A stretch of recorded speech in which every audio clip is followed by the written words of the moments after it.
Hello everyone, कैसे हैं आप सब। एक बार पुनः शिव कोचिंग क्लासेस पर स्वागत है। उम्मीद करता हूं आप सब अच्छे होंगे, मस्त होंगे, बेहतर होंगे, आपकी पढ़ाई बेहतर चल रही होगी।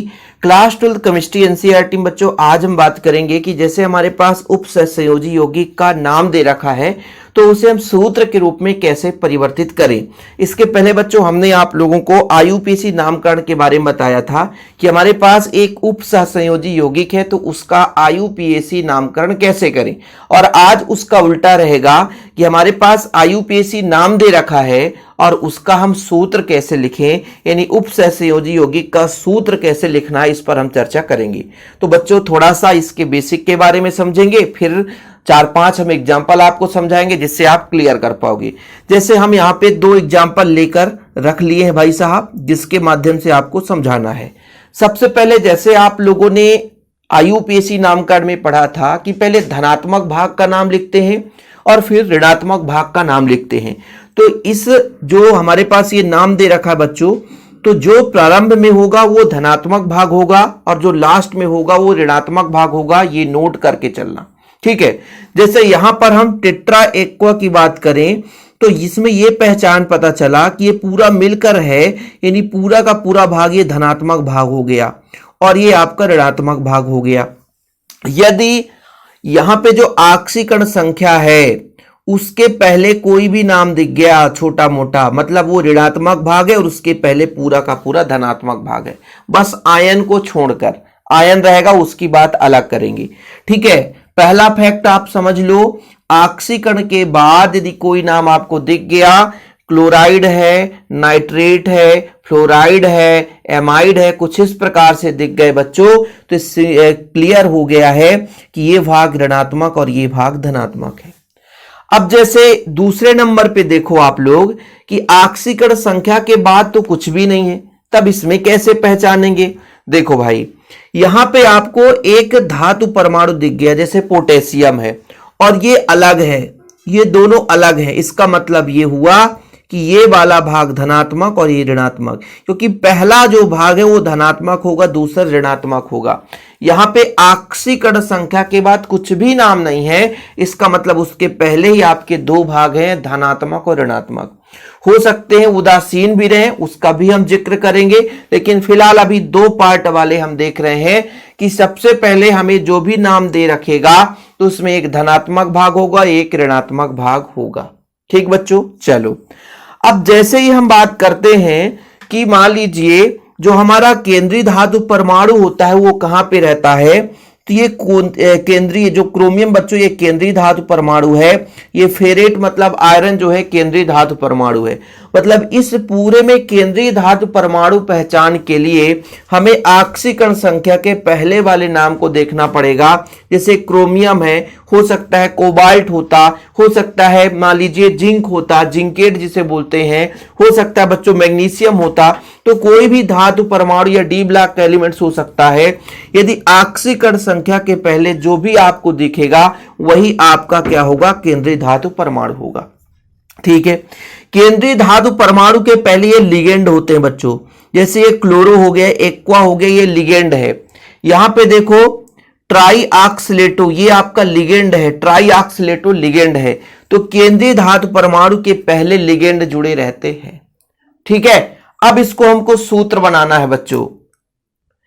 तो सूत्र बनाने के लिए ये चीज तो क्लियर है कि केंद्रीय धातु परमाणु और ये जो पूरा का पूरा लिगेंड जुड़ा रहता है उसको हम एक बड़े कोष्ठक के अंदर लिखते हैं।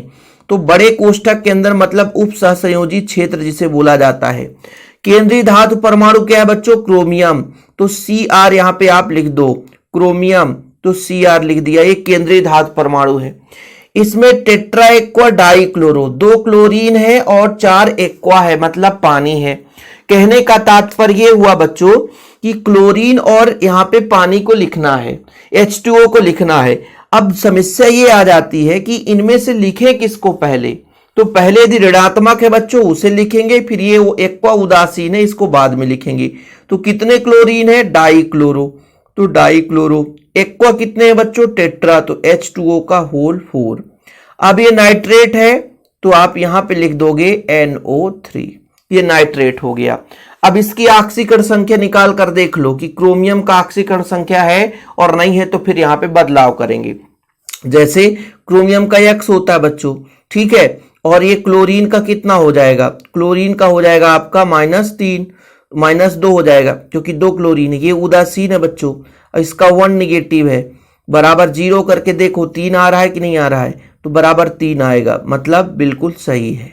ठीक है, समझ में आ गया, ये 3 है बच्चों, तो 3 यहां पे आपका प्रूफ हो गया। ठीक, तो पहले नंबर का हमारा तो कंप्लीट हो गया भाई, पहले नंबर का तो हमारा कंप्लीट हो गया।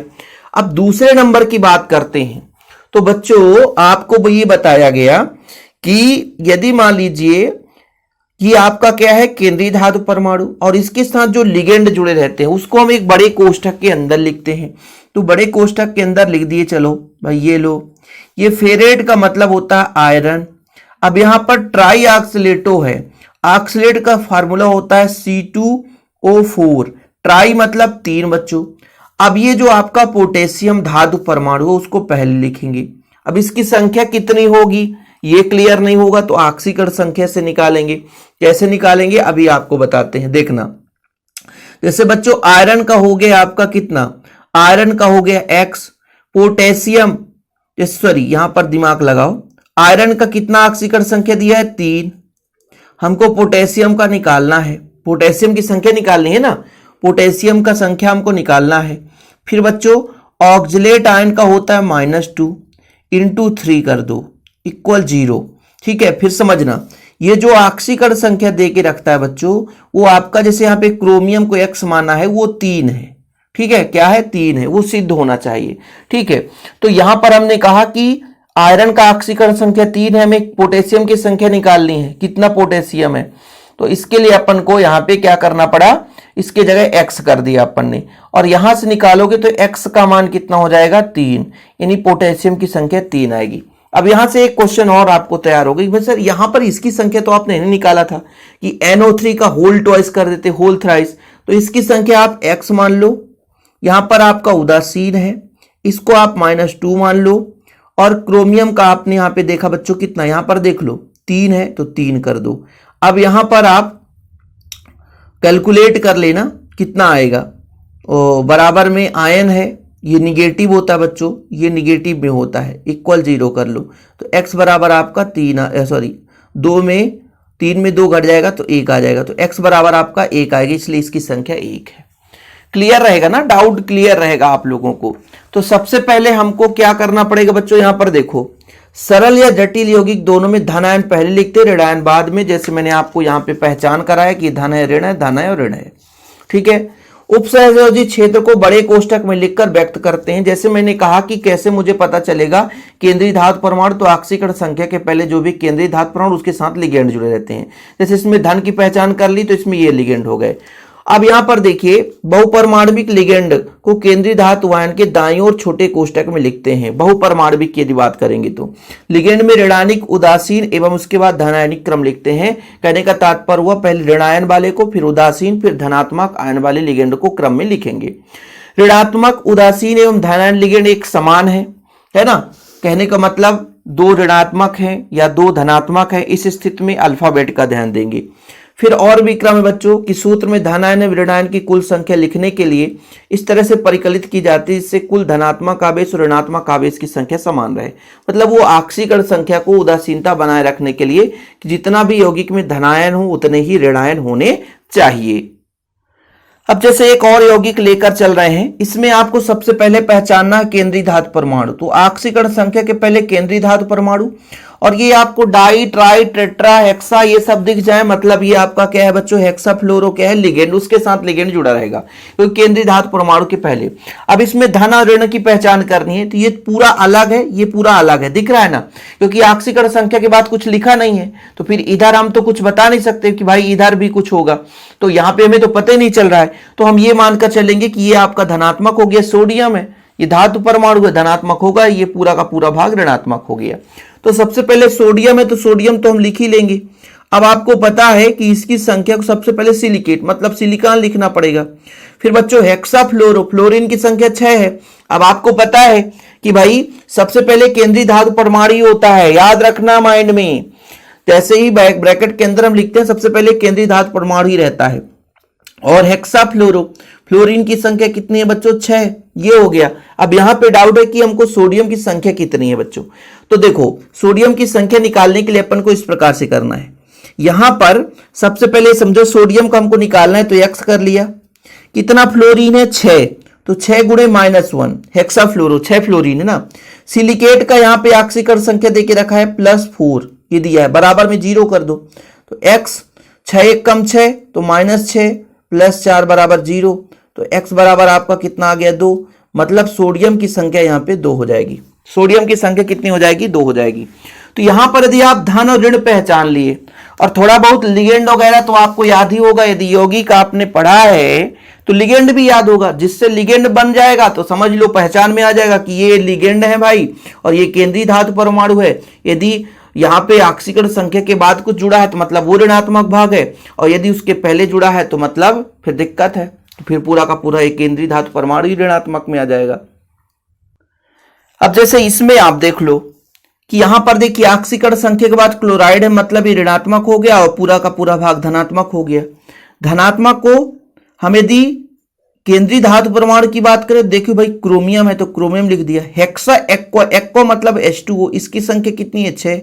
क्लोराइड मतलब क्लोरीन हो गया। सिंपल है, ठीक है। बड़े भाई आप कहोगे सर इधर आपने सोडियम लिखा था, क्लोरीन इधर। देखो भाई यदि हम ऑक्सीकरण संख्या के बाद देखें तो कुछ नहीं है, इसलिए आप लोग यहां पर देखो तो ऑक्सीकरण संख्या के बाद क्लोराइड है, तो पहले अपन को यदि मान लीजिए कोई धातु परमाणु उसको पहले लिखते हैं, क्योंकि धनात्मक भाग को पहले लिखते हैं और ऋणात्मक भाग को बाद में लिखते हैं। तो यहाँ पर ऋणात्मक भाग कुछ है ही नहीं है तो इसको हम ऋणात्मक भाग मान के चले, इसलिए इसको बाद में। ये 2 भाग हो गया ना, ये धन हो गया ये ऋण हो गया। ऐसे यहाँ पर ये वाला भाग धन है ये ऋण हो गया, इसलिए क्लोरीन को बाद में लिखा अपन ने। अब यहाँ पर ऑक्सीकरण संख्या कितना सिंपल है, हेक्सा एक्वा। अब देखो सबसे पहली बात हमको क्लोरीन का निकालना है बच्चों। हेक्सा एक्वा इसका उदासीन हो जाएगा। क्रोमियम का निकल कर आया है 3 और क्लोराइड होगा। क्लोराइड का मतलब -x, क्योंकि निगेटिव आयन है, इक्वल 0 करो तो x बराबर कितना आ गया? 3, मतलब यहाँ पे 3 होना चाहिए। यहाँ पर क्या होना चाहिए? 3 होना चाहिए, ठीक है। ये हो जाता है आपका आप नामकरण। भाई कितना सिंपल है, यदि मतलब नाम है तो उससे आप आसानी से सूत्र बना सकते हो बच्चों। 2-4 और एग्जाम्पल देखते हैं ताकि आपको हमेशा के लिए क्लियर रहे, कभी भूले नहीं। हो सकता है इस यौगिक में आप लोगों को थोड़ा सा कठिनाई हो। अब सबसे पहले तो ऑक्सीकरण संख्या के बाद कुछ दिख रहा, मतलब ये निगेटिव भाग और ये धनात्मक भाग, यानी जो हमारा बड़ा ब्रैकेट होगा बच्चों उपसंयोजी क्षेत्र के बाद नाइट्रेट होगा, NO3 जुड़ा होगा। ये सिंपल है, नाइट्रेट मतलब NO3 जुड़ा है। केंद्रीय धातु परमाणु कौन सा बच्चों? कोबाल्ट। तो पहले केंद्रीय धातु परमाणु लिखना है, ये समझ में आ गया। अब ये पूरे के पूरे लिगेंड हैं, एक तो एमीन है, एक तो क्लोरो है, एक तो नाइट्रो है। एमीन आपका उदासीन है तो इसको पहले लिख नहीं सकते। क्लोरो ऋणात्मक है, नाइट्रो ऋणात्मक है। तो 2 ऋणात्मक यदि हो तो उनको अल्फाबेट में देखना है कि पहले कौन आएगा, क्लोरो की नाइट्रो। सही है कि नहीं? तो आप सबको पता है कि क्लोरो की संख्या 1 है तो यहां पे क्लोरीन लिख दिया अपन ने। फिर नाइट्रो की संख्या भी 1 है बच्चों, तो इसको हमने क्या बोला कि 2 है, इसलिए ब्रैकेट के अंदर लिख दो, ठीक है। फिर बच्चों यहां पर टेट्रा एमीन है, एमीन की संख्या कितनी है भाई? 3 है, तो छोटे कोष्टक के अंदर लिखा जाता है। संख्या अधिक होने पर छोटे कोष्टक में व्यक्त कर देते हैं। अब ये हमारा कंप्लीट भी हो चुका है, क्योंकि हमको इसका संख्या निकालना है तो इसको x लिखेंगे। ये उदासीन है ही है, इसका आपका 1 निगेटिव हो जाएगा। NO2 2 निगेटिव होता है ना, 2 निगेटिव होता है। फिर बच्चों क्लोरीन 1 निगेटिव हो जाएगा। 1 मिनट, नहीं तो गड़बड़ हो जाएगा बाबूजी, ठीक है। चलो 1 निगेटिव हो जाएगा। कोबाल्ट का हमारा 3 है, बराबर में 0 है, तो x बराबर संख्या कितनी आएगी भाई? वो 1 निगेटिव होना चाहिए, है ना। 1 निगेटिव। नाइट्रो का 1 निगेटिव होता है, 2 निगेटिव नहीं होगा। तो ऐसे में x बराबर आपका -1 -2 3 में घट जाएगा, 1 आ जाएगा। यानी नाइट्रो की संख्या कितनी होगी? 1 होगी। तो इस तरीके से भाई साहब कोई भी यौगिक है यार आपसे बन जाना चाहिए, क्योंकि सिंपल तो है, इतना कठिन भी नहीं है। इसमें आप पहचान करो, ऑक्सीकरण संख्या के बाद कुछ नहीं, मतलब धन ऋण इधर ही होगा। तो मैंने आपको बताया ये केंद्रीय धातु परमाणु है। डाई ट्राई टेट्रा दिख जाए ये पूरे के पूरे क्या है बच्चों।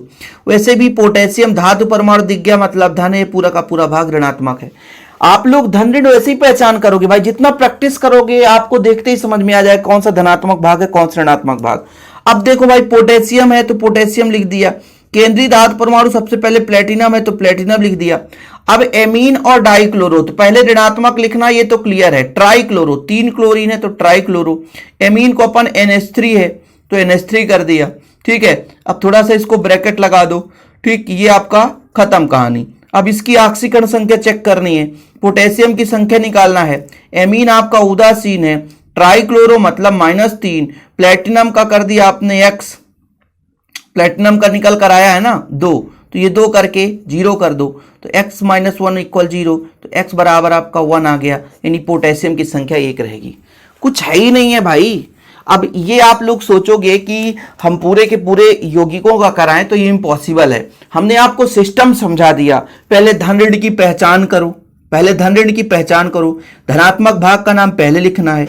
जब भी हम बड़े ब्रैकेट के अंदर नाम लिखते हैं तो पहले केंद्रीय धातु परमाणु लिगेंड, लिगेंड की संख्या दी रहती है डाई ट्राई टेट्रा मोनो। यदि सिंगल है तो कुछ नहीं रहता है, ट्राई है तो 3, डाई है तो 2। अब पहले हम ऋणात्मक लिगेंड लिखते हैं, फिर उदासीन, फिर धनात्मक। अब बच्चों यदि समान चीज है, 2 धन है 2 ऋण ही ऋण है, तो फिर उनको अल्फाबेट में देखते हैं, ठीक है। और जैसे हम मान लीजिए यहाँ पे एक धातु परमाणु है या कि मान लीजिए कोई ऋणात्मक आयन, उसकी संख्या निकालने के लिए x करके पूरा का पूरा सिस्टम भी बता दी। जैसे ऑक्सीकरण संख्या निकालते हैं तो जैसे प्लेटिनम का हमें पता है कि यहाँ पे +2 है तो प्लेटिनम की जगह +2 कर दिया। अब आप लोगों से एक रिक्वेस्ट करता हूं कि आप लिगेंड का सेपरेट वीडियो जरूर देखें, क्योंकि भाई चैनल में क्रम से वीडियो प्रोवाइड किए जाते हैं। कोई बच्चा बीच का देख रहा है, बीच का नहीं देख रहा है, तो फिर उसको प्रॉब्लम होगी। तो उम्मीद करता हूं कि वीडियो पसंद आएगा, पसंद आए तो लाइक करके शेयर कर दें। और जैसा आप लोगों को दिख रहा है बच्चों, ये पूरा नोट से ही मैं पढ़ाता हूँ। जिन बच्चों को नोट्स लेना हो तो कॉन्टैक्ट नंबर है 9685299149, 9685 29 91 49, 9685 29 91 49। यदि नोट्स लेना है तो नोट्स ले लें और प्रॉपर रूप से तैयारी करें। फिलहाल अभी के लिए इतना ही। जय हिंद, वंदे मातरम।